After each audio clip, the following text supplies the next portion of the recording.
Long time no see. Wildberries on fire in Russia. Wow! And this is Voronezh region, very close to Ukraine, by the way. I wonder why Ukraine didn't kaput this facility before, because it was the easiest thing to do. Like from all of the Wildberries warehouses, this was the most reachable.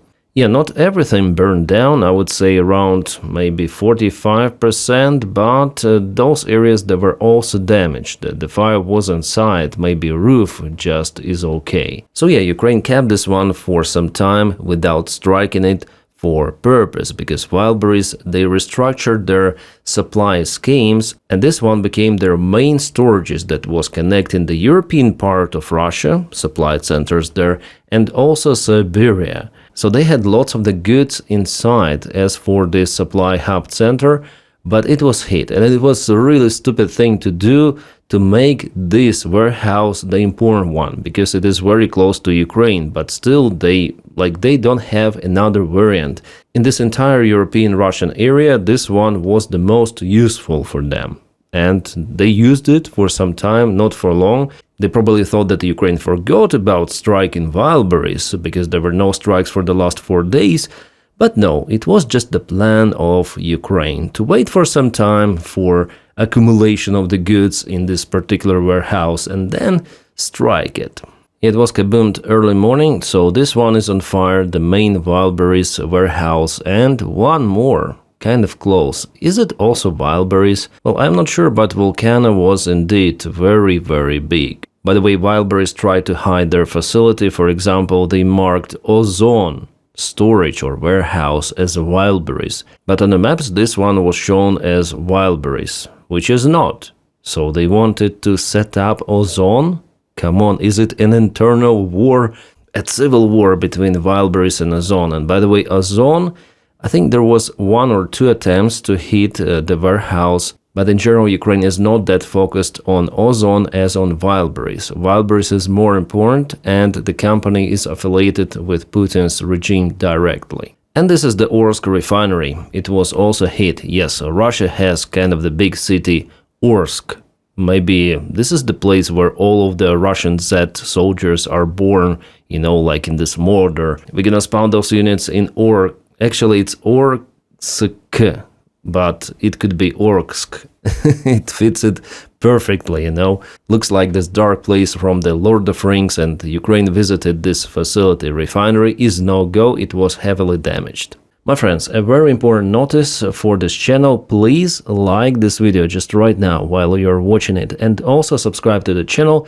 We're on the way to reach 1 million subscribers. Maybe we're gonna achieve it this year, who knows. And guys, if you have this opportunity, you may support me on Patreon. The link for it is in the video description right below, or join membership of the channel by pressing button join. My friends, thank you so much for making my job possible, and let's continue with the video. Oh, we have some of the breaking news just right now, guys. There is the disk attack in Novorossiysk Russian port.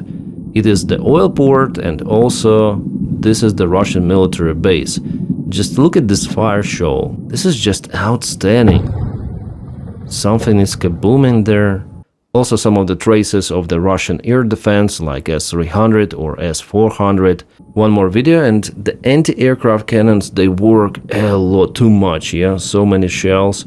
They put also some of the flashes there to look at the port. Maybe there is the drone boat or something, but this is happening just right now while I'm filming. Yeah, Ukraine has definitely launched some of the big strike today on Novorossiysk. Allegedly, those are even cruise missiles flying there. Well, the full picture we're gonna see in the morning, but Ukraine is damn serious. Well, not just to the southern part of the Russian regions. I also read the reports about the kabooms happening in occupied Crimea, in particular Sevastopol, and also southern part. Plus, as you might see, drones are flying towards maybe even Samara, Penza, so Nizhny Novgorod and other facilities. In Kazan also, quite far away, I would say. And yeah, I forgot to show you the Wildberries being aboard. So it's been confirmed that 15 of Wildberries warehouses were completely devastated by the fire, plus 3 more were damaged. And it seems like Kaledina was also hit. Yeah, I wonder if this bingo board is correct. Kaledina was hit. Well, anyways, I think Omsk, Saratov, Tver,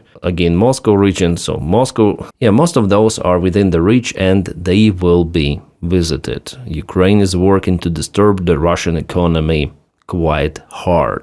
Oh guys, by the way, we have the additional footage with kind of the moving camera, but it shows us the result of the Ukrainian drone visits to Orsk. And here is the refinery.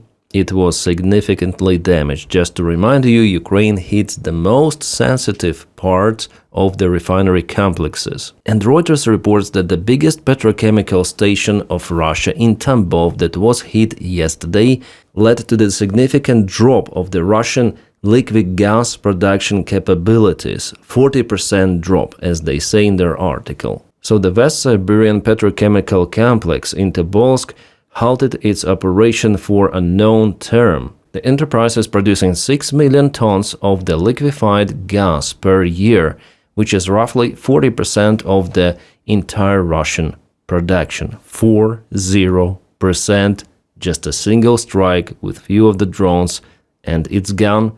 Facility is no-go, it requires heavy maintenance, and when it's going to be done, no one knows. Guys, here on the channel we're discussing lots of the stuff, right? Some of the strikes, and I'm telling you about those every day, but gradually it all leads to absolutely tremendous losses in the Russian economy, in Russian fuel production, and it all reflects on the current state of the Russian army. Because everything in every country depends on economy, and if economy is struggling because of the kinetic sanctions, it is unable to compensate the losses that fast. A very good news for Ukraine. And if Russia is incapable to adapt very fast to survive somehow without gas or fuel, how is it possible even?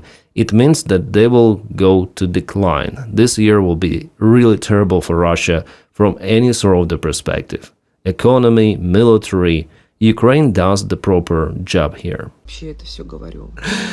Okay, those ducky lips Russians. Here she is recording the video saying that fuel is not that big problem compared to those missiles that hit Belgrade, for example, and people are dying, yeah. At the very end of her message, she says that, okay, live today. Like, don't think about bad stuff because your life might be finished. Like, what? Like, your country started the war. And the casualties in Russia is because of that freaking only reason. You did it, Russians, with Putin. Putin at first, yes, but still most of the Russians, they do support Russia's regime and they voted for Putin for this prick for so many years. And they are responsible for their government after all. So, yeah. Relax, live today, don't think about future, yay, hooray. This is nonsense. Alright, now to the other news. Russia stopped the production of Geran 3 drones. They're equipped with a jet engine, so this one is completely cancelled. The body for this drone was taken from the standard Shahid 136 or Geran 2, which is the copy of Shahid drone. So they cancel it, yeah, the production. But those are not the good news, because Russia started the development of the advanced drone Geran 4, and they are already using it in Ukraine, hitting Ukrainian infrastructure. And look at the drone, it is more smooth, more streamlined, and maybe even a little smaller. But the shape and the different wing profile, it is very thin. Like, what I want to tell you that if, for example, we take the wing, yeah, it's the flying wing, but as average profile, it's like this, very thin. But for Geran 3, it was like this. So it was creating lots of the drag, but at the same time, this thick profile produces more lift at the lower speeds. Just some of the aerodynamic lesson from me to you.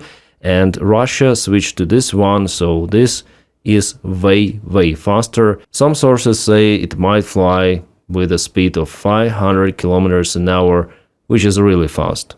It is very hard to intercept Geran 4 drones, and Russia established a massive production of this unit. Geran 3, no more. So what it means? Well, Ukraine will use more of the air-to-air missiles, basically aviation, to intercept those drones.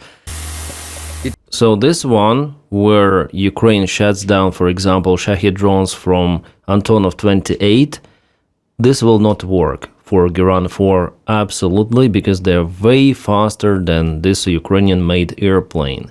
Yeah, this is the tail of the Antonov 28, kind of the unique one. Well, it will be in use, because Russia is still producing lots of the Shahed drones, the standard ones, Geran 2 as they call it, but Geran 4 obviously it's the new threat for Ukraine, and Russia is preparing, you see, the new tools to threaten Ukraine even more during the winter time. Ballistics, jet drones, which are very hard to intercept with the drone interceptors.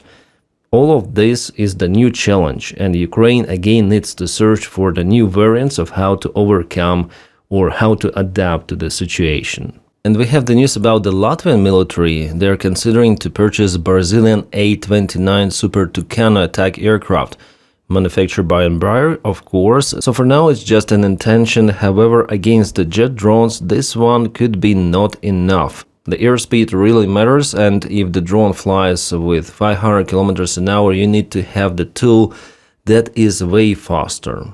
So in this case, the jet fighter jet is more superior, let's say. Oh, interesting. Ukrainian air defense stops reporting Russian missile data as defenses struggle. Yeah, usually it's like 0 missiles intercepted if we speak about ballistics. It's almost 0, yeah. 0 interceptions for the last 2 of the massive strikes on Ukraine.